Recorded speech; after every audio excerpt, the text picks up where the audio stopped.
Olá, meus irmãos. Estamos aqui mais uma vez para compartilhar com os irmãos mais uma lição da nossa revista. A nossa lição tem por título A Doutrina de Deus, parte 2. O versículo base da nossa lição está lá em Salmo 139, versículos 5 e 4. Nos diz assim: Tu me cercas por trás e por diante, e sobre mim põe a mão. Tal conhecimento é maravilhoso demais para mim. É soberano elevado. Não posso atingir. Para onde me ausentarei do teu espírito? Para onde fugirei da tua face? Essa lição tem por objetivo definir o conceito teológico de atributo divino. O teólogo L.S. Schaeffer, ao tratar do tema referente aos atributos de Deus, faz a seguinte declaração: nenhum aspecto da teologia sistemática ocasionou mais confusão e discordância entre os teólogos do que a tentativa de ordenar a categoria dos atributos divinos. Isto indica que não existe unidade quanto a esse assunto. Tal realidade é compreensível por ao menos duas razões. A primeira delas é que, sendo Deus um ser infinito e incriado, é impossível que a criatura finita conheça completamente como ele é. Ou seja, fica impossível para mim, para você, como criatura, conhecermos na essência, na íntegra, o Criador. Deus, ele é um ser infinito e nós somos seres finitos. Ou seja, Deus, ele não tem começo nem fim. Nós temos um começo quando nós nascemos e nós iremos morrer um dia. E Deus não, Deus, ele é eterno. A outra coisa que o teólogo diz em segundo lugar, a teologia é um empreendimento humano e, como tal, sujeito à diversidade de ideias, interpretações típicas do ser humano. Ou seja, a teologia, ela é uma invenção humana. Foi um meio, tel, deriva da palavra Deus, Logia é estudo, ou seja, como nós podemos estudar Deus? Teologia significa estudo de Deus. E nós, como criaturas, como seres finitos, como que nós vamos entender, compreender um ser infinito? Chega a ser impossível. Então, nós vamos encontrar uma diversidade de ideias, uma diversidade de especulações, mas isso não quer dizer que todos estejam errados, Cada um tem a sua opinião e nós, o que nós devemos fazer como povo de Deus? Pedir direção de Deus, pedir direção do Espírito Santo, pedir a Ele que venha nos trazer a inspiração, venha nos trazer o entendimento, abrir a nossa mente para que nós venhamos entender, o que é certo e o que é errado. A Bíblia em si, nós vamos ver nas Escrituras, vamos encontrar o próprio Deus descrevendo a si mesmo, através do que é. Ele diz que é espírito, santidade, justiça, amor. Por isso nós não podemos desvincular seus atributos do seu ser. Os atributos divinos expressam perfeitamente o ser divino, ou seja, a Bíblia, ela vai nos dar em diversas partes, o próprio Deus, ele vai nos falar, da sua essência, ele vai nos dizer o que ele é, ele vai dizer que ele é amor, que ele é espírito, que ele é santidade, que ele é justiça. Então nós não podemos dispensar. Uma definição de atributo, que o teólogo nos ensina, que a revista vem nos trazer, ela nos diz o seguinte: o dicionário da língua portuguesa define atributo da seguinte maneira: o que é do próprio ser, emblema, distintivo, símbolo, a qualidade, atributo atribuída ao sujeito.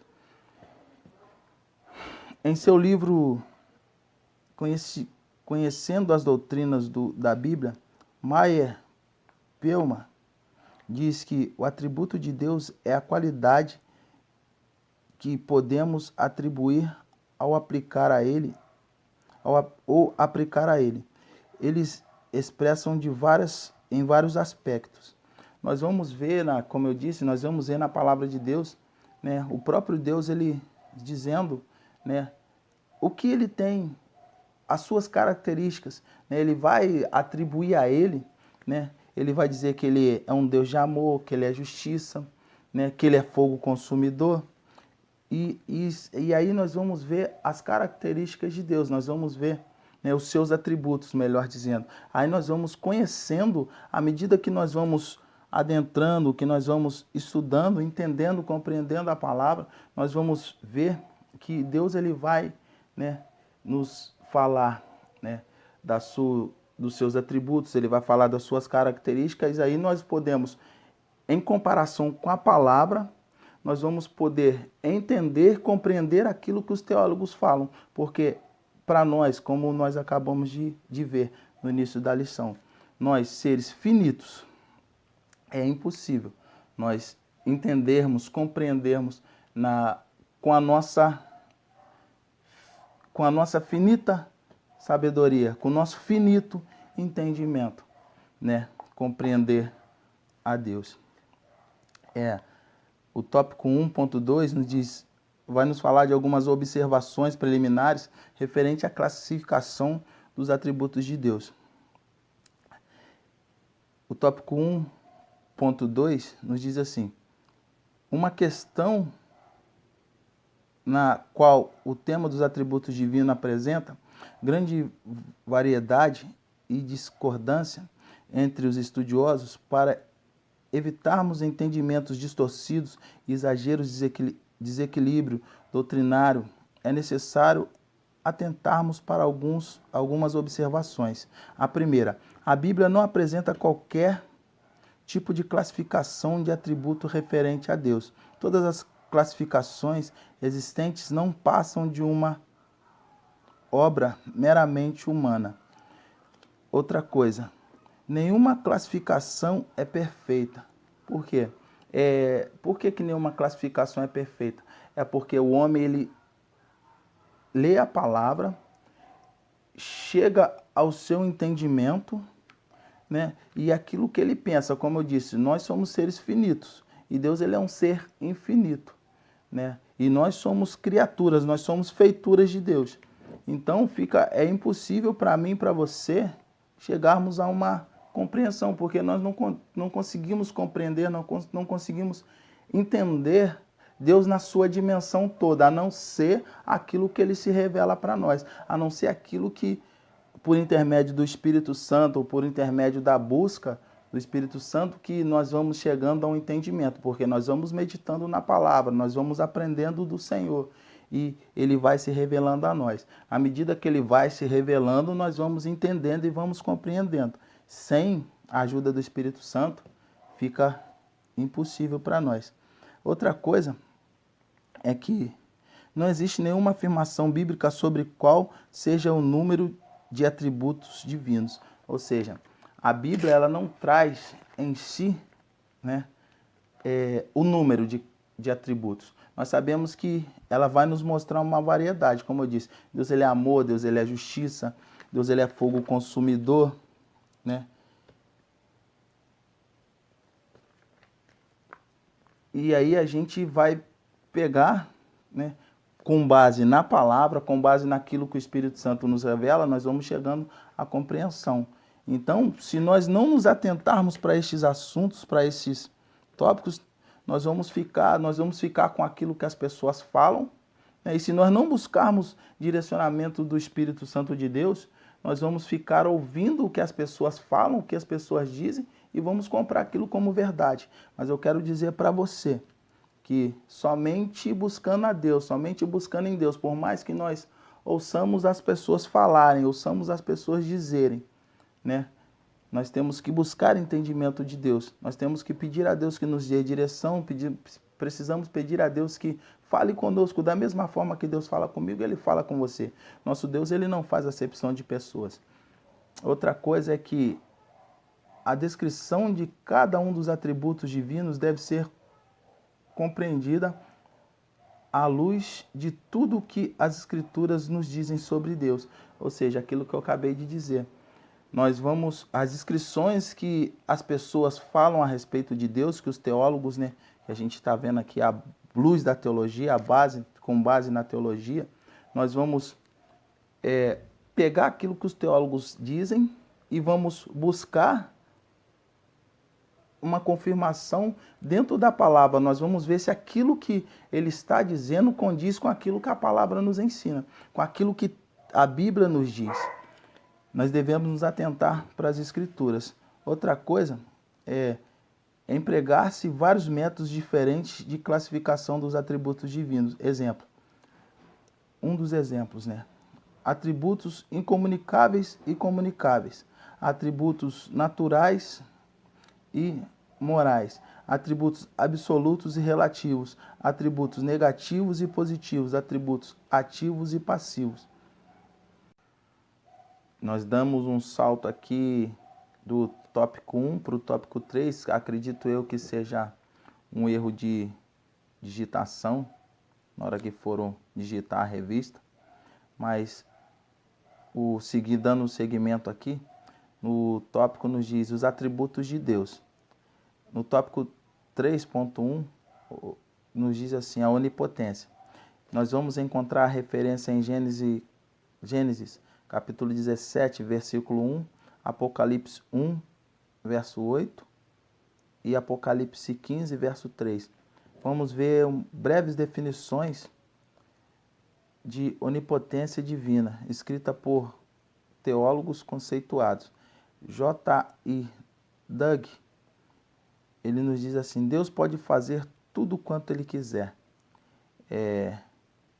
W. Garden nos diz assim, a onipotência é um atributo de Deus que lhe permite fazer tudo o que for da sua santa vontade. É o próprio poder de fazer o que decide fazer. Ou seja, nós sabemos que a onipotência, como nós aprendemos, a onipotência nos ensina que Deus ele tem todo o poder, né? E teólogo J.I. Doug, ele diz que Deus pode fazer tudo quanto Ele quiser.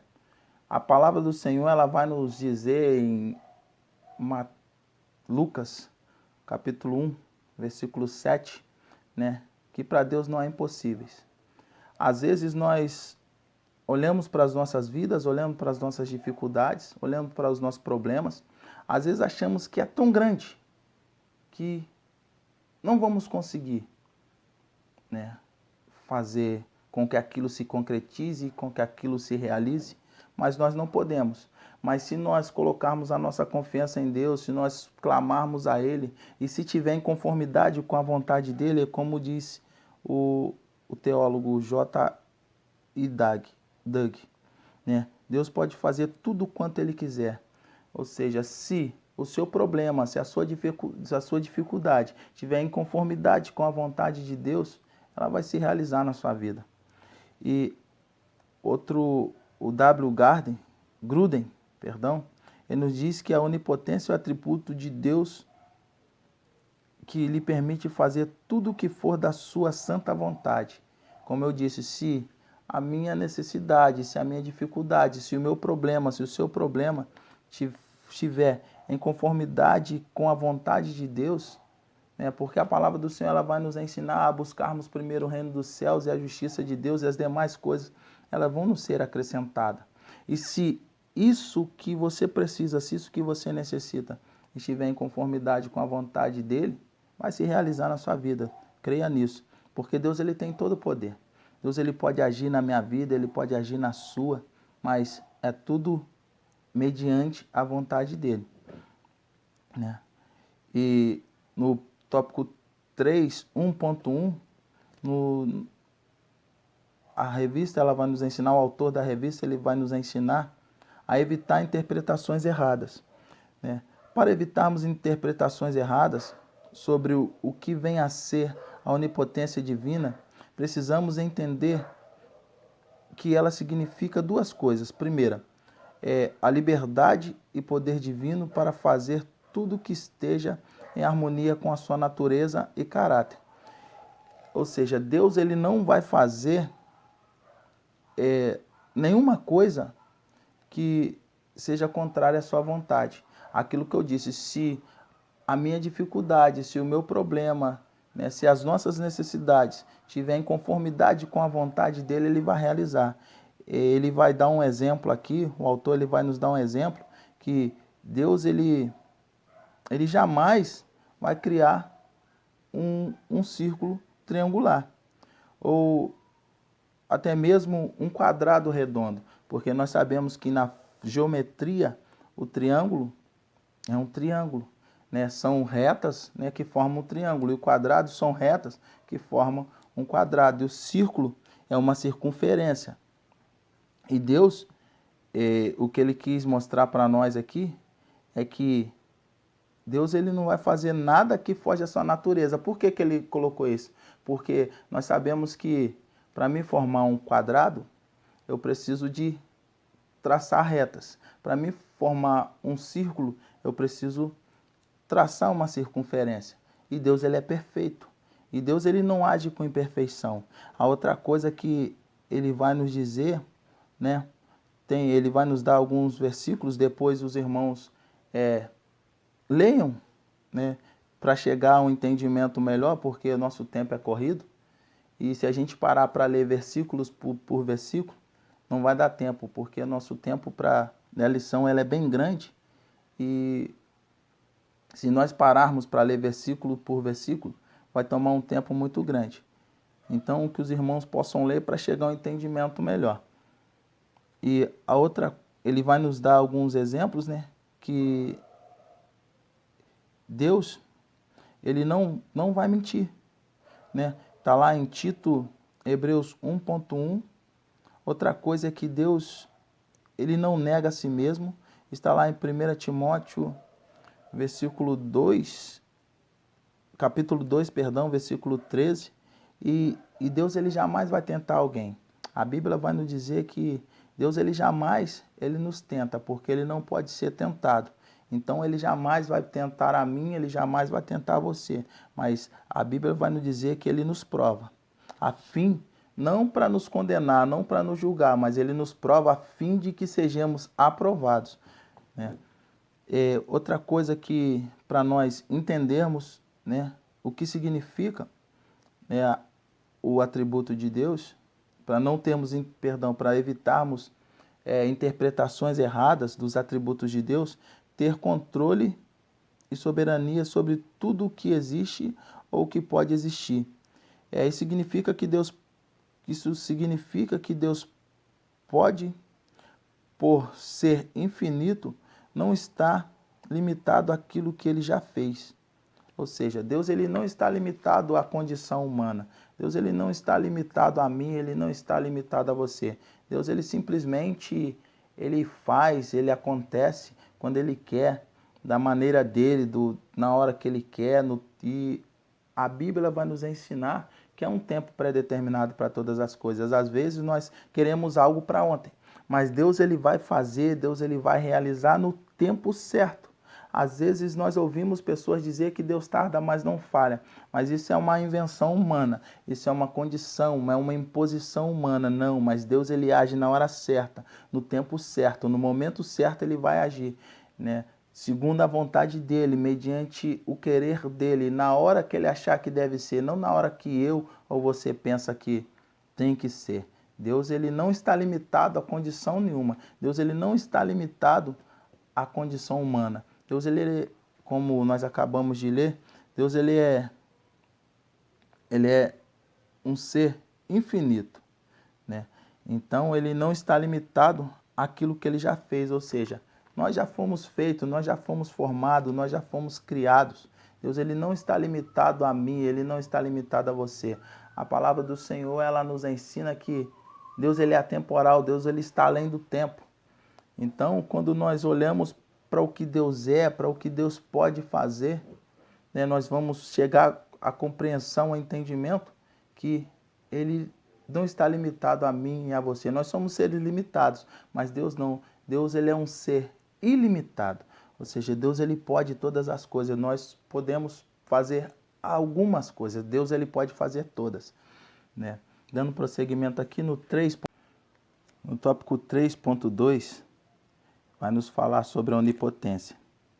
O Salmo, nós vamos encontrar referência no Salmo 139, versículos de 7 a 10, Provérbios capítulo 15, versículo 3, Jeremias 23, versículos 23 e 24, Amós capítulo 9, versículos de 2 a 4, Amós capítulo 17, versículos 27 e 28. A definição de onipresença declara que Deus não tem tamanho nem dimensões especiais e está presente em cada ponto do espaço com todo o seu ser. O teólogo puritano J.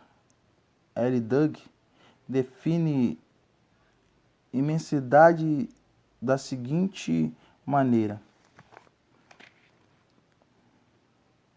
é a capacidade de Deus de estar ao mesmo tempo totalmente presente com cada uma de sua criatura. Ou seja, Deus, ele está presente em todos os lugares. É isso que nós vamos entender quando lemos onipresença. Como eu disse, são vários versículos, mas eu queria estar lendo apenas... São várias referências, eu queria estar lendo apenas uma, né, que está lá no Salmo 139, que nos diz assim: Para onde me irei do teu espírito? Ou para onde fugirei da tua face? Se eu subir ao céu, tu aí estás. Se eu fizer no céu a minha cama, eis que tu ali estás também. Se tomar as asas da alva, se habitar nas extremidades do mar, até ali a tua mão me guiará e a tua destra me susterá. Ou seja, para onde quer que vamos, para onde quer que nos ausentemos, para onde quer que venhamos fugir, né, Deus ali vai estar. Como nós entendemos que a onipresença é a capacidade de Deus estar em todos os lugares. A onipresença de Deus é a capacidade que Deus tem de estar em todos os lugares ao mesmo tempo, né? Nós vamos ver aqui que, abaixo aqui, nós vamos ver que há uma diferença entre estar e habitar. Tópico 3.2.1 nos diz assim: há uma diferença entre estar e habitar. Embora Deus esteja presente em todos os lugares, é impossível ir a algum lugar onde Deus não se faça presente. Ele não habita em todos os lugares. Somente quando Deus entra em um relacionamento é que se pode falar de habitação. Ele está sempre presente para todas as criaturas, mas habita apenas em seus filhos, através da pessoa do Espírito Santo. Ou seja, nós somos morada e habitação do Espírito Santo de Deus. O que o autor está querendo nos ensinar, que Deus, ele não vai habitar em qualquer pessoa. Deus, ele não vai habitar em qualquer um lugar. Da mesma forma somos nós. Se nós chegarmos na nossa casa, a nossa casa estiver toda suja, a nossa casa estiver toda bagunçada, o que nós vamos fazer? Primeiro tem que haver uma limpeza, primeiro tem que haver, né, uma arrumação, para depois nós chegarmos e sentirmos confortáveis. Da mesma forma é Deus. Se a pessoa estiver, mesmo sendo feitura dele, mesmo sendo criado por ele, se a pessoa estiver cheia de pecado, toda imunda por conta do pecado, Deus ele não vai habitar ali. O Espírito Santo de Deus ele vai trabalhar naquele coração a fim de que aquela pessoa se liberte, a fim de que aquela pessoa deixe as práticas pecaminosas. Aí sim ele vai habitar. Aí sim ele vai fazer morada. Aí sim, né, ele vai fazer habitação. Porque, como o autor disse, ele não habita em todos os lugares. Somente quando ele entra em um relacionamento é que se pode falar de habitação. Ou seja, somente quando Deus ele começa a fazer parte da vida, somente quando Deus ele começa a fazer parte, né, do seu cotidiano, do seu dia a dia, somente quando Deus ele começa a caminhar juntamente contigo, é que pode-se dizer que é um relacionamento, porque Deus ele não compactua com o pecado. Se uma pessoa estiver cheia de pecado, o que separou o homem de Deus foi o pecado. E lá no fundo do nosso ser, lá no fundo da nossa alma, né? A nossa alma, ela grita por Deus, né? Nós vamos ver as pessoas quando nós falamos da palavra do Senhor, quando nós pregamos o evangelho, quando as pessoas reconhecem que necessitam de Deus, é porque elas estavam vivendo uma vida pecaminosa, uma vida errada, uma vida, né, que desagradava a Deus. Foi assim com Adão, quando Adão pecou. Adão, ele todos os dias, ele tinha a oportunidade de estar com Deus. Todas as tardes, Deus ele ia ter com eles. E quando Adão desobedece a Deus, e quando Adão peca, a primeira coisa é que Adão faz o que? É se esconder. E Deus ele pergunta para Adão, onde estás, Adão? Aí Adão vai e fala para Deus que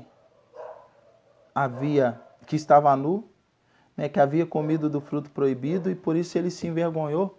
Aí ele se esconde. Mas por quê? Porque ele sabia que ele tinha feito algo de errado. E Deus ele não compactua com o pecado. Quando nós estamos sujos do pecado, quando nós estamos com as nossas vidas sujas pelo pecado, quando nós estamos com as nossas vestes manchadas por conta do pecado, Deus ele não nos abandona, não é isso. Mas Deus ele se afasta, né? Deus ele fica ali pela sua misericórdia. Deus ele fica ali por conta do Espírito Santo trabalhando, por intermédio do Espírito Santo trabalhando nos nossos corações, falando aos nossos corações, falando à nossa mente, a fim de que nós venhamos reconhecer que estamos errados, nos arrependermos e abandonarmos aquela prática, né? Para nós voltarmos novamente a ter um relacionamento com Ele. Foi por isso que Deus, quando Ele envia o seu Filho ao mundo, Ele envia o seu Filho ao mundo por conta do pecado. Porque Ele sabia que não tinha condições de nós, seres humanos, de voltarmos novamente a ter um relacionamento com Ele. Porque quando nós olhamos para as nossas vidas, quando nós olhamos para trás, nós vamos ver o que mais nós sabemos fazer é pecar. Mas por conta da graça, por conta do amor, a Bíblia vai nos ensinar, a Bíblia é clara. Esse versículo vai falar de um amor incondicional, que Deus ele amou o mundo de tal maneira que deu seu Filho unigênito, para que todo aquele que nele crê não venha perecer, mas sim venha ter a vida eterna, mas sim venha ter novamente um relacionamento com Ele. Jesus ele diz, eu sou o caminho, a verdade e a vida, ninguém vem ao Pai a não ser por mim. Ou seja, quando nós reconhecemos que Jesus é o suficiente para nos lavar, para nos limpar, para nos purificar dos nossos pecados, nós entendemos que podemos ter novamente um relacionamento com Deus, porque nós reconhecemos a Jesus, reconhecemos que estamos errados, que estamos sujos, que estamos em pecado, pedimos perdão e podemos novamente ter um relacionamento com Ele, por conta do seu infinito amor, por conta do sangue de Cristo que nos lava, que nos limpa, que nos purifica. Aí nós novamente podemos ter um relacionamento com o Pai. Outro tópico, é o tópico 3.3, vai nos falar sobre a onisciência. Onisciência é a capacidade atribuída a Deus de conhecer plenamente a si mesmo e em todas as coisas reais e possíveis, em um ato simples e eterno. Deus conhece plenamente a si mesmo, sendo Deus infinito e totalmente ilimitado.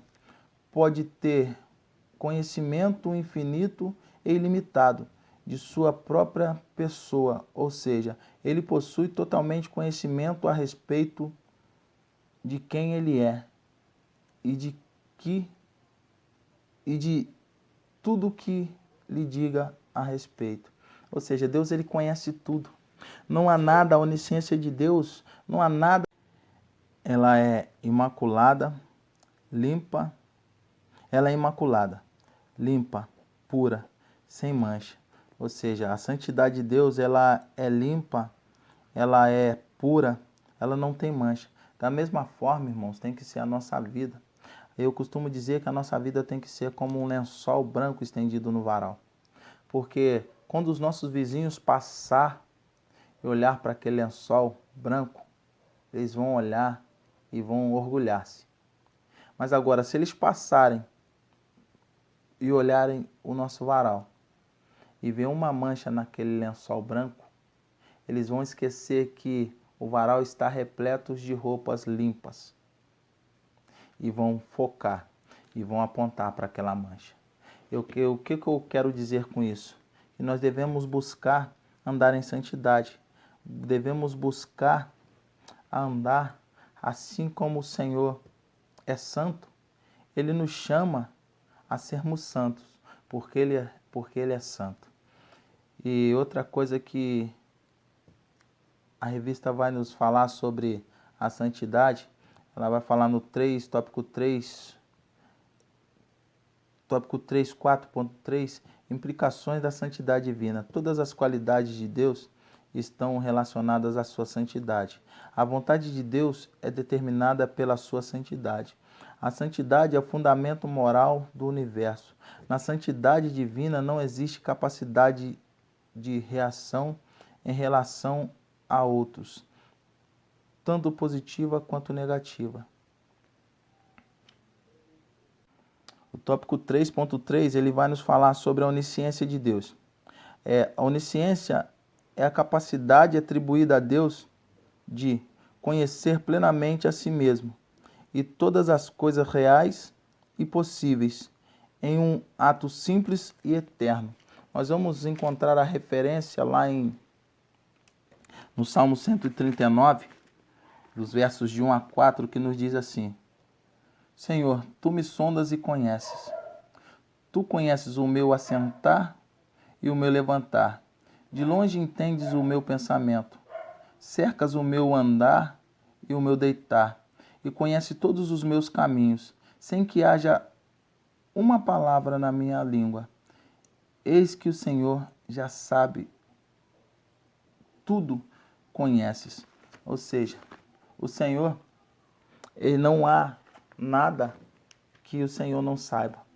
Antes mesmo de falarmos, antes mesmo de pronunciar uma palavra, Deus ele já sabe, porque a palavra do Senhor ele fala que ele esquadrinha os nossos pensamentos, ele sonda os nossos corações. A palavra do Senhor ela vai nos ensinar que o Senhor tudo sabe. Não há o que possamos esconder, não há o que nós façamos que fique oculto aos olhos de Deus. Não há nada que façamos que ele não saiba.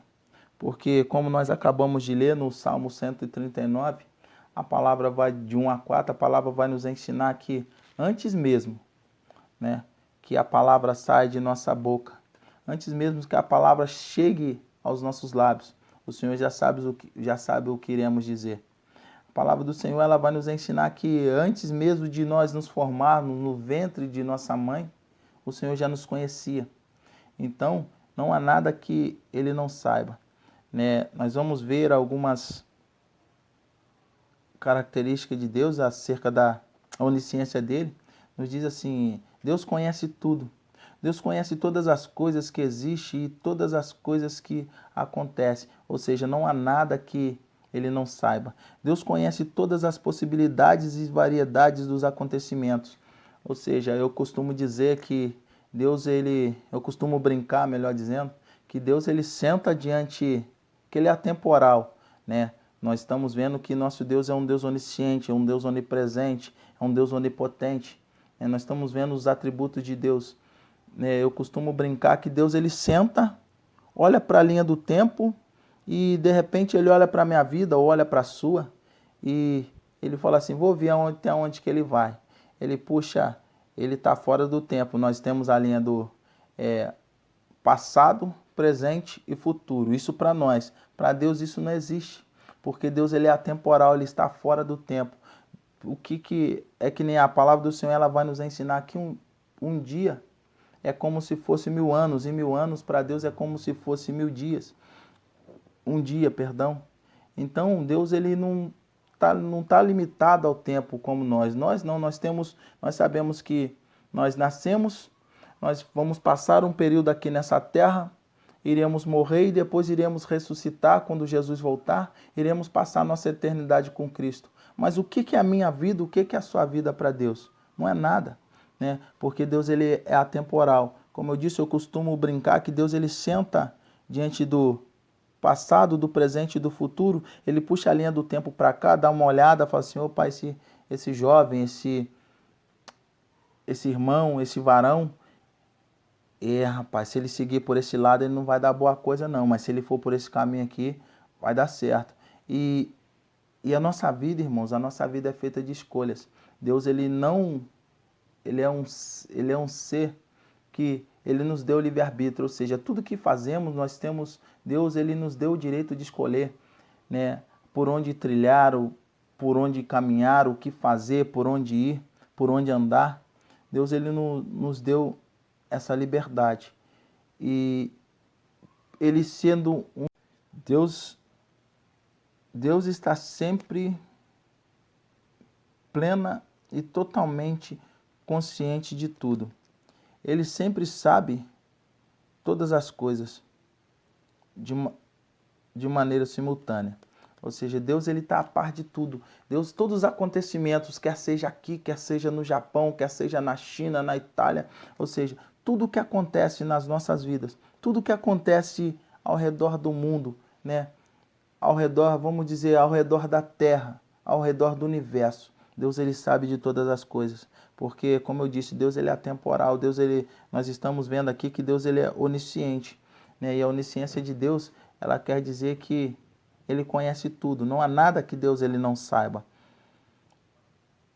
Em Deus não há tal coisa como a presciência ou pós-ciência, pois todo o tempo, com tudo que nele existe, está presente em Deus de uma só vez. Portanto, ele vê ao mesmo tempo tudo o que foi e é ou será até o final dos tempos. Ou seja, Deus ele não está preso, né, como nós, ao presente, passado e futuro.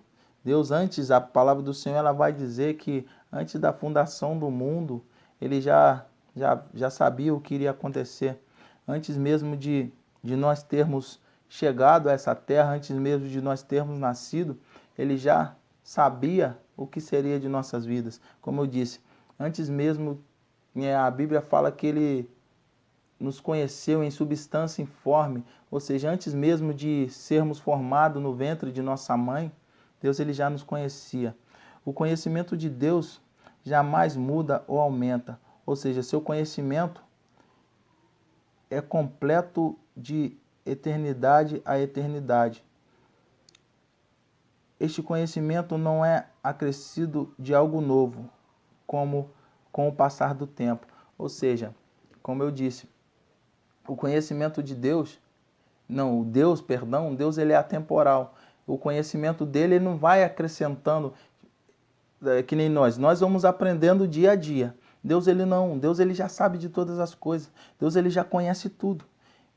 Nós aprendemos, cada dia nós adquirimos uma experiência, nós aprendemos um pouquinho ali, nós aprendemos um pouquinho hoje, amanhã nós vamos aprender um pouco mais, de repente algo que nós estudamos hoje, nós vamos lá na frente, daqui 1 mês, daqui 2 meses, ou até mesmo daqui 1 semana, 2 ou 3 dias, nós vamos deparar com o mesmo assunto. e nós iremos aprender um pouco mais, mas para Deus não, Deus ele já sabe de tudo. Outra coisa que nós vamos aprender no tópico 3.4 vai nos falar sobre a santidade, né? Nós vamos ver a referência em Levítico capítulo 11, versículos 44 e 45, 20 e 26, Isaías capítulo 6, verso 3, e Isaías 43, verso 15, Apocalipse 4, 8. O sentido da palavra, ou seja, santidade, o seu sentido fundamental é separado. Isto tem dois sentidos. O primeiro sentido é separação daquilo que é mundano, profano ou corriqueiro. Ou seja, a palavra separado, né, como o autor colocou para nós aqui, é o que nós devemos ter em mente, é separado daquilo que é mundano, ou seja, as coisas nós temos que nos separar do mundo, né? A palavra do Senhor ela vai nos ensinar para nós sermos santos. Jesus ele diz: sede santos como eu sou santo.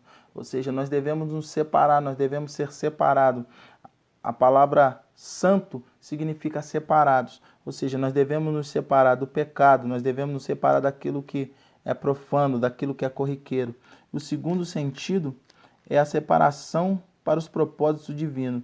Isto é o que pode ser chamado de consagração, ou seja, nós devemos nos santificar a fim de nos separarmos para vivermos as coisas que Deus tem para viver conosco. Nós devemos nos santificar para vivermos os planos de Deus, os sonhos de Deus para as nossas vidas.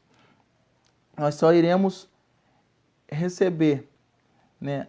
Nós só iremos viver, aquilo que Deus tem para viver conosco, se nós nos separarmos. Porque à medida que nós vamos adentrando mais a presença de Deus, à medida que nós vamos buscando mais a presença dele, a face dele, ele vai se revelando a nós. E como que nós fazemos isso? Quando nós separamos um tempo, separamos um tempo para meditar na palavra, para orarmos, para consagrarmos as nossas vidas, para jejuarmos, à medida que nós vamos nos consagrando, à medida que nós vamos nos santificando, né? Nós vamos nos separando das coisas do mundo, nós vamos buscando uma santidade, nós vamos buscando uma santificação, nós vamos consagrando as nossas vidas para viver aquilo que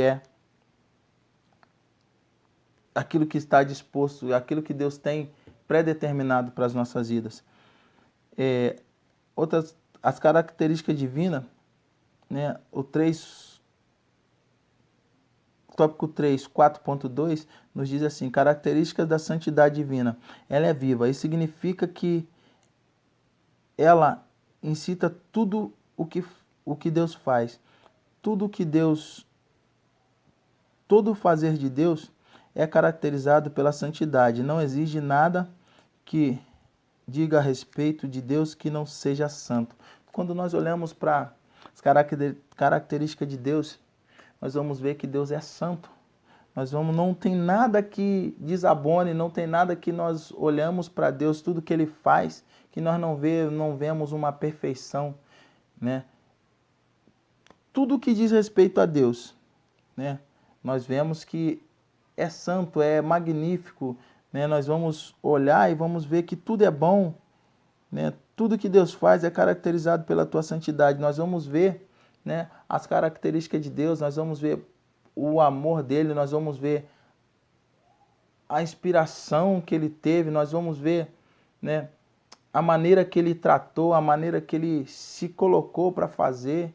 Nós vamos ver que ele fez tudo com zelo, tudo com amor, tudo com perfeição. Outra coisa que ela é intrínseca, ela faz parte do próprio ser de Deus, é inspirada da sua pessoa. Ela não foi criada, não é algo que surgiu e depois tendo sido uma criação divina. Ou seja, ela não foi criada, é algo que não surgiu e depois tendo sido uma criação divina. Deus é santo desde sempre, né? Sabedoria. Definição. Para o teólogo H.B. Smith, A sabedoria é o atributo por meio do qual o próprio Deus produz os melhores resultados possíveis com os melhores meios possíveis. O 3.5.2, como a sabedoria se revela. A sabedoria de Deus, ela se revela na criação. Nós vamos ver a referência em Salmo 104, versículo 24. Ela se revela no plano redentor. Está lá em 1 Coríntios, capítulo 1, versículo 21. Nos acontecimentos do dia a dia, Romanos 8, 28. A imutabilidade. Nós vamos ver a referência em Salmos 33, 11, Malaquias 3, 6, Tiago 1, 17. A imutabilidade. Ele não muda, nem para melhor, pois se ele mudasse para melhor, então ele não teria sido melhor, se possível, quando confiamos nele. Ou seja, Deus, ele é imutável, ele não muda para melhor, né? Ele é um Deus, ele é absoluto no que ele é. Ele não vai mudar para melhor nem para pior. Nós vamos ver aqui à frente como podemos estar certos de que ele é o melhor ser possível agora, se ele mudasse, né? Como que nós iríamos estar certos de que Deus, né, é um Deus melhor? Nós vemos a palavra dizer que não há um Deus,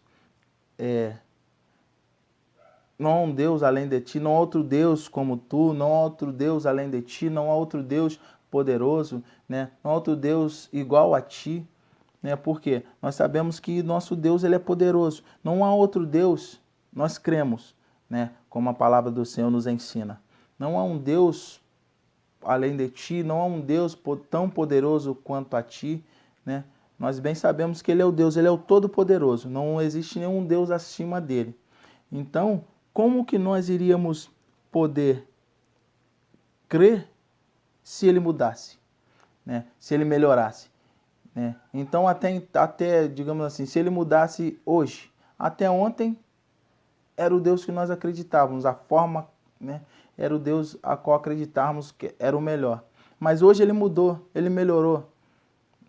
Não teria lógica. Ele não muda para melhor nem para pior. Ele também não pode mudar para pior. Se ele mudasse para pior, que espécie de Deus iria se tornar? Seria um a cada vez pior? Ou seja, nosso Deus, ele é imutável. Ele não muda na sua essência, ele não muda. Nosso Deus, ele, como eu disse, ele é imutável, ele não muda, né? Ele não muda nem para pior, nem para melhor. Nosso Deus, ele é soberano. Se Deus não é imutável, todo o fundamento da nossa fé é como a areia movediça. Porque a nossa esperança, em última análise, dependeria de um ser não confiável, sujeito a mudanças constantes, sem seu ser, perfeições, propósitos e promessas. Ou seja, se nosso Deus fosse um Deus instável, que mudasse tanto para pior, tanto para melhor quanto para pior, né, seria um Deus, como o autor diz, seria como areia movediça, não seria um Deus confiável, né? Porque Deus, a Bíblia vai falar que ele não é homem para que minta, nem muito menos filho do homem para que se arrependa. Ou seja, Deus, ele é imutável, Deus, ele não muda, ele cumpre os seus propósitos, ele cumpre as suas promessas, né? Ele é perfeito em tudo aquilo que ele faz. Outra coisa que nós vamos ver é a sua justiça. Nós vamos ver lá em Salmos, no livro de Salmos 97.2, Deuteronômios 32, verso 4, Jeremias 11:20, Daniel 9:14, Apocalipse 16:5. A justiça divina é a sabedoria de Deus colocada em ação, fazendo com que ele trate corretamente as suas criaturas. Ou seja, a justiça divina é a santidade de Deus colocada em ação. Ou seja, nós temos um Deus justo. Nós temos um Deus que zela por cada um de nós. Ele zela pela tua palavra. Ele age com justiça para todos. Nosso Deus, ele a palavra vai nos dizer em Isaías, capítulo 5, verso 16. A palavra do Senhor, ela não vai dizer assim.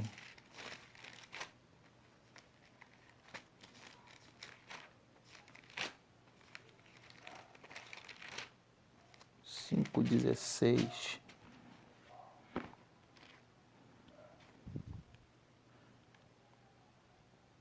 Diz assim: mas o Senhor dos Exércitos será exaltado em juízo, e Deus, o Santo, será santificado em justiça. Ou seja, nosso Deus, ele é justo. Ele age em favor de cada um, independente de quem quer que seja. Ele vai agir com justiça. E para concluir, irmãos, me perdoem que eu estou correndo, porque o nosso tempo, não nos espera. Como eu disse, o tempo é curto e a lição, ela é grande e ela tem ela abre-se um leque e às vezes você tem que ficar se policiando para não extrapolar no tempo. Eu queria estar lendo com os irmãos a conclusão que nos diz assim: os atributos contidos nesta lição são uma tentativa de compreender um pouco melhor, com toda a humildade, a pessoa de Deus. Sabemos que o excelso e altíssimo não pode ser estudado em sua essência. Afinal, ele é eterno, ele é Deus, mas ele também deixa revelar naquilo que é necessário para que nós, limitados que somos, possamos conhecê-lo melhor. Ou seja, Deus, ele se revela para nós, mesmo ele sendo na sua essência, mesmo ele sendo um ser, como eu disse, um ser ilimitado e nós seres limitados, ele deixa revelar-se a nós a fim de que nós venhamos conhecê-lo melhor. Quanto mais, irmãos, quanto mais nós buscarmos, como nós lemos um pouco atrás na lição, quanto mais nós deixarmos, de fazermos as nossas vontades, quanto mais nós deixarmos de fazer o nosso querer, e quanto mais nós nos aproximarmos de Deus, quanto mais nós separarmos tempo para Deus, nós iremos aumentar a nossa intimidade, nós iremos entendê-lo, nós iremos compreendê-lo mais, nós iremos entender os planos dele para as nossas vidas, nós iremos entender a nossa chamada, nós iremos entender mais e mais no que diz respeito a esse Deus. Bom, que o Espírito Santo de Deus ele possa falar melhor a cada coração. Espero que eu tenha ajudado aos irmãos a compreender. E qualquer dúvida pode fazer uma pergunta no grupo. Nós estamos aqui para juntos aprendermos. Como eu digo, a nossa vida é um aprendizado constante. Como eu disse, hoje eu li um pouco, aprendi um pouco mais, amanhã eu posso pegar essa lição, o Senhor vai me falar de uma forma diferente e eu creio que assim vai ser na vida dos irmãos. Espero que o Espírito Santo de Deus possa falar melhor ao coração de cada um e que Deus lhes abençoe. Amém.